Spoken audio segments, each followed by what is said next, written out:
Good evening, NorCal Carters. This is Jason, and this is your weekly update for karting events in Northern California and surrounding areas. And tonight we have James McMahon is back on our show, and he is the godfather, the founder, the man of Kart Pulse. Is that an okay introduction? I've been called a lot worse than that, so yeah, even today, I'll take it. All right. I like how you greeted me to the show. So we'll come back to James after I do my little rambling and rundowns of events coming up. So let's not forget, today is Veterans Day. So let's take a moment to remember the veterans that have sacrificed their time, energies, their family lives to protect our country so we can all go race a go-kart. And for many of you out there, don't get it confused with Memorial Day. So Memorial Day are for those that are no longer with us. Veterans Day are for the ones that have served and are still with us. And so today is Veterans Day. So it's November 11th, 2019. And we're going to skip forward to November 23rd. There's a swap meet in Stockton at the San Joaquin Fairgrounds.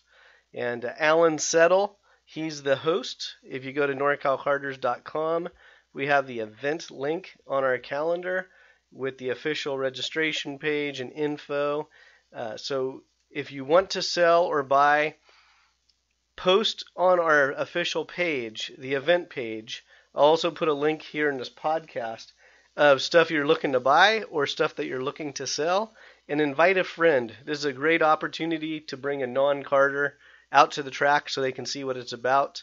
The track should be open that day for practice as well. And we can't forget SKUSA Superkarts USA. These SuperNationals in Las Vegas are taking place November 20th through the 24th. And the week after that, November 28th, Thursday, is Thanksgiving. So one of my favorite holidays because it kind of kicks off the holiday season. And November 30th is the first round of the 2020 racing season for the NCK group. That's the Northern California Karters. NCK, they are road racers, big tracks, big horsepower, big mile per hour, and that is happening November 30th. So again, we have James with Kart Pulse. Say hello, James. Hello, James. How are you doing this evening? I'm doing pretty good. What's rattling around in your glass there? I hear the ice cubes. Just ice cubes right now because I'm out. Because you're out.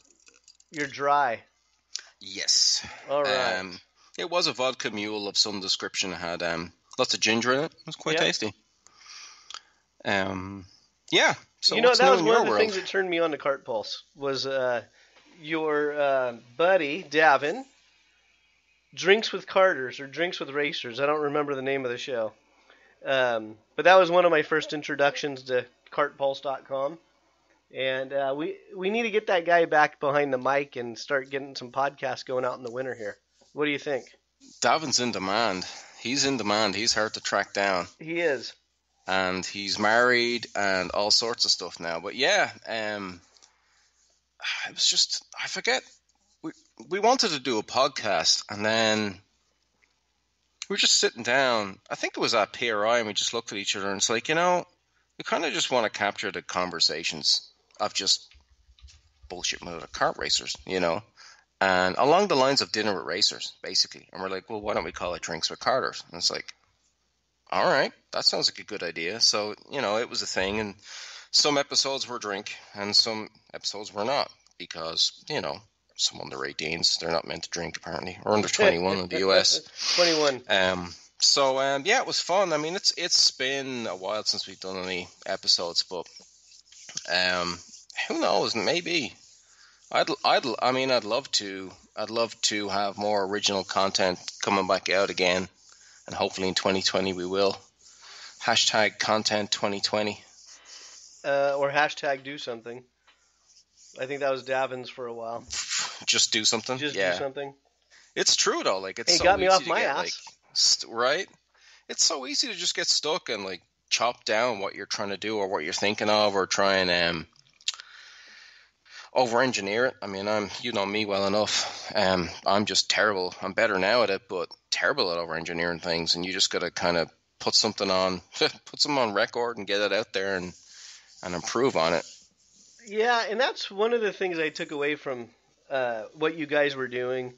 I mean, for a while, you were just bombarding social media with your different memes, and I still call them memes, or memes, memes.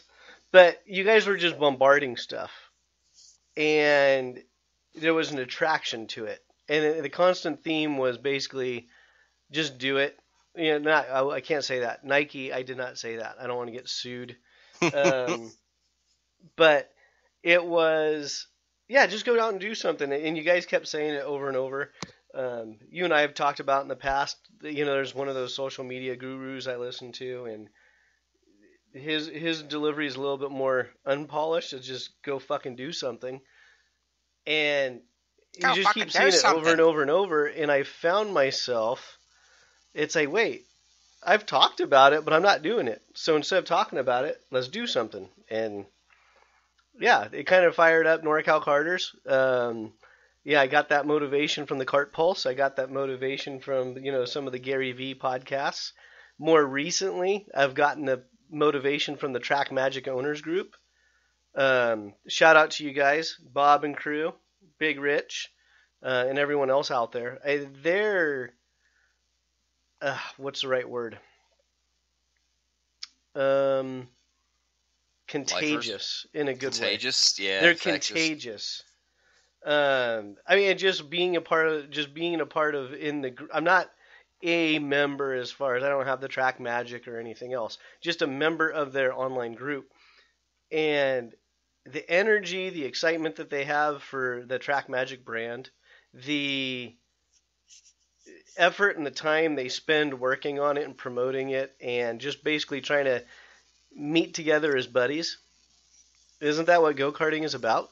I mean, yeah, we want to race, but a lot of them, they've had their racing years, and it's their newfound passion for motorsports is this group, and it's contagious. So I got Gary V, I got Kart Pulse, I got the Track Magic group. How can I not try to do something? Right. Well, yeah. I mean, how many episodes are you in now? I don't know. I can't count past 4, so I think I'm right around 42 or 43.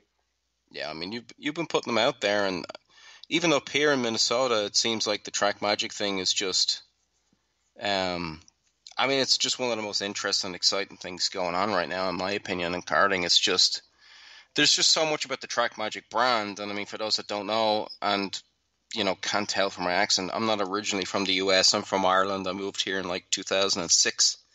But the Track Magic brand is just, and the story behind it, you know, with Fausto and all these characters, like, it's huge. And it's just cool to have those kind of stories in kart racing. You know, we need more of them. I listened to the podcast you had with GFC, Gary freaking Carlton. Yeah. And he was talking about some of his stories with Fausto and stuff. I'm like, that's the shit right there. You know, when you're hearing about that, like that hard graft and just, you know, the attitude, you know, and like you'd said about the guys in the existing group, just this infectious enthusiasm of just getting out there and doing it, and you're competitive for sure. You know, you want to beat everybody, but you're still all there for the same reason, you know. But yeah, I think that's a really cool story. I love that, you know, Gary, and I've forgotten the other guy's name, that he paired up with to get a Track Magic back. Actually, that's coming to the SuperNats, right? I think Gary had said they're going to bring it to the SuperNats. Yeah. I always have to double check the name. It's Matias Ramirez. My nephew, his name is Matthias, so I'm always double checking myself because the spelling is the same. But as Matias Ramirez is going to be the factory pilot in the pro class, or the KZ class, whatever they call it this year. I haven't looked it up yet, but the KZ class. Oh, you should see these guys. I mean, they're planning a huge party. I mean, it just they're just so Yeah. fired up about it. Yeah. I mean, it I need to be there needs to be a way for me to channel their energy to call out. The Emic is from Northern California. That Hmm. brand. Invader is from Northern California. CTS is from Northern California. Um, and these are chassis. These aren't shops that were like dealers for an imported thing, like Gary hinted at. I mean, these are manufacturers that were based Right. in Northern California. And I don't know if there's a way I can taunt them or put them on the spot, strike that competitive nerve, and say, "Hey, Track Magic's kind of kicking your guys' ass right now." I mean, there's guys going all over Craigslist looking for Track Magic carts to dig them out of the weeds. I'm not joking about that. They're posting content all the time from Craigslist and these other websites that sell carts. And it's like, oh, Track Magic this, Track Magic that. Yeah. Um, and the guys are buying them, and they're fired up about fixing them up.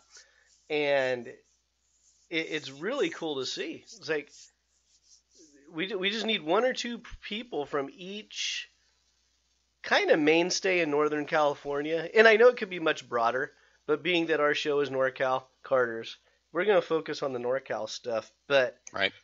if there was a group of Emic guys, if there was a group of Invader guys, now Invader does still have a racing presence with Cole Nelson Racing. But it'd be really neat to see kind of the older guys like, wait a second, we're not going to be outdone by Track Magic. We're going to do our own group. We're going to do our own barbecue days. And then who knows, maybe every year or every other year there's like a big meeting of the competitors in NorCal. I don't know. But that side of karting is so ignored, I think. Or we're just so out of touch with it because we're always worried about the national racing or the regional racing that we kind of forget about the older equipment or the guys that used to race. And we don't reach out to them to find out, hey, why'd you stop? Right. Yep. It's true. No, I'm the one that was rambling. I was afraid you were going to be the one rambling earlier. Oh, there's time. How long do we have? There is ramble. 32 minutes and 22 seconds. Oh, I can ramble for at least 22 seconds of it. But yeah, the Track Magic. I love what you're saying. Like, if you could get one event just to kind of celebrate the history of those three iconic U.S. brands. I mean, that's the thing, and I think I've said this before on your podcast too. That it was always strange to me how few U.S. brands there are in the U.S. For example, even in tires, like Hoosier Tires. They make car tires. I tested them. I ran them for years, and I love them. But they really, they didn't have a lot of market penetration, even though they were a fantastic product. And it was just really strange to me. And Burris is another example, right, where I'm like, for such a large area and such a large economy, for there to be such scarcity of U.S. brands just kind of blew my mind. So it's cool to see at least, that the past is being celebrated. And then something for the future will probably grow from that, But I think I remember Emic when I was a kid. I remember buying a VHS on chassis tuning. And I didn't know Emic from anybody else because I was in Ireland and there was no Emic there. It was, European brands, Tony Kart, CRG, later on Cosmic, which is basically OTK anyway. But I remember getting this VHS about, how to tune your chassis. And I think it actually was Gary Emic that was in it, talking about it. He said chassis weird. He said chassis. So that kind of caught my attention. But yeah, I love those kind of things. They're different, We get a little bit too stuck on the racing side of things sometimes. Yeah. And like you say, there's a segment that is kind of left on their own, or there just isn't enough connective material, I suppose, to just make sure that they have a chance of coming together, at the same place at the same time with the same goals. But yeah, and it's just really neat to see. And again, being in Northern California, there is a lot of history here, and it's just another way to expose people to karting. It's kind of reminds me of the Good Guy show. Do you guys have Good Guy shows out in your neck of the woods?